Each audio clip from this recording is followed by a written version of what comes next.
However, I did use other kid voices who talked about their memories and their experiences. When they talked about the atomic bomb and their fear of it, they talked about home bomb shelters, the thrill of a television in their living room, rock and roll, and more homework after Sputnik.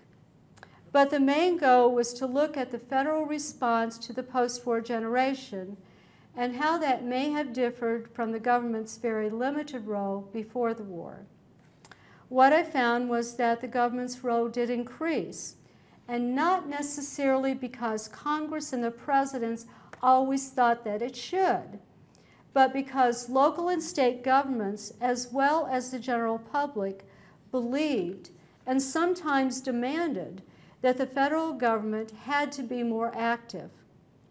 At the 1950 White House Conference on Children and Youth, and the one that followed in 1960, the conclusion was that the federal government, quote, must become a more effective partner, end quote, in efforts to improve the lives of America's young people.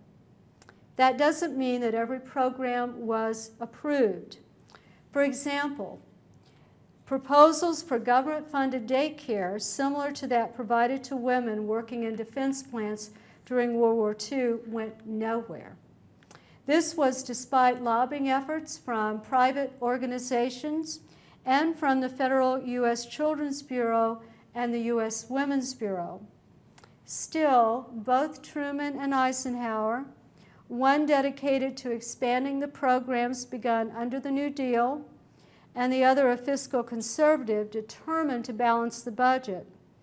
Both supported programs that reached a broader spectrum of America's young than any that had come before.